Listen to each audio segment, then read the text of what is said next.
आज की breaking news. RSTV news 24 की टीम पहुंची गाजियाबाद पुराने बस अड्डे डोली शर्मा के कार्यालय पर गौरव मेहरोली से चुनावी विषय में चर्चा करते हुए। आइए देखते हैं।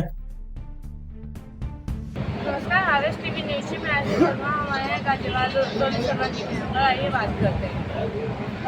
सर, आपका नाम?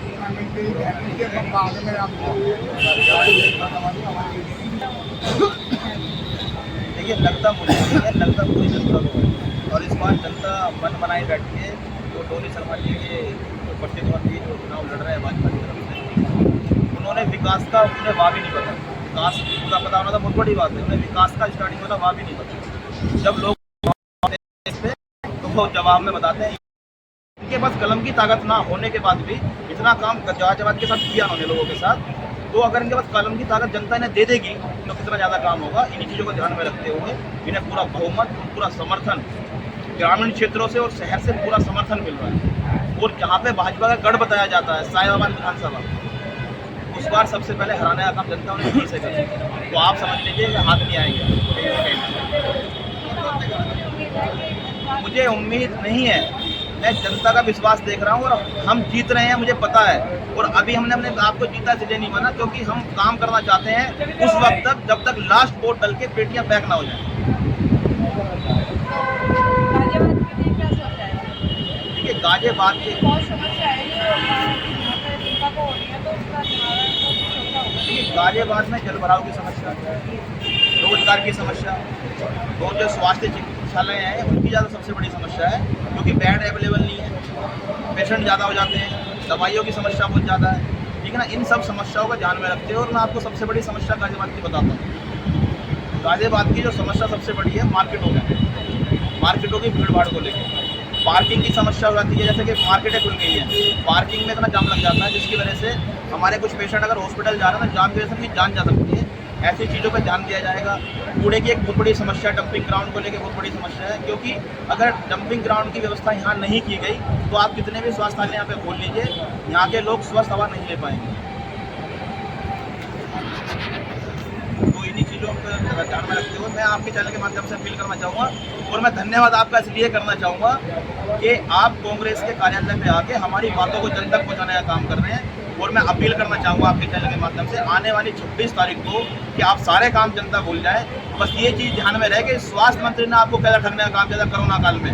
और सबसे बड़ी बात मैं ये कहना चाहूँगा आपके चैनल के माध्यम से कि जो नेता अपनी जान बचाने के लिए अपने घर के दरवाजे बंद कर दे, हमें नेता ऐसा नहीं चाहिए। हमें नेता वो चाहिए कि जो अपनी जान की परवाह ना करके देश के लिए अपनी जान देने का काम करे। जैसे राहुल गांधी जी ने सबसे ज़्यादा काम कोरोना काल में करने का काम किया और इन षड्यंत्रकारी लोगों ने जो सत्ता में अपने पंजे जमाए बैठे हैं, जब राहुल गांधी जी ने काम कोरोना काल में किया मजदूरों के लिए, गरीबों के लिए, जो अपने घर जाने वाले लोग थे उनके लिए बसें लगा दी, तो प्रधानमंत्री जी घबरा गए।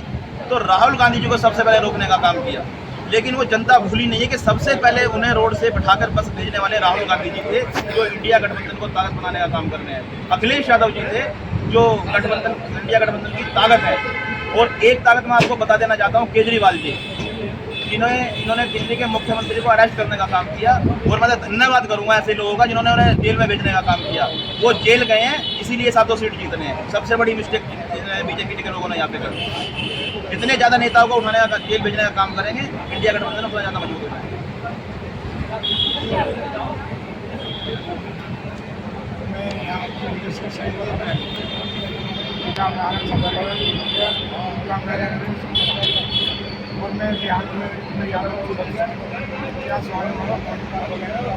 Hello hello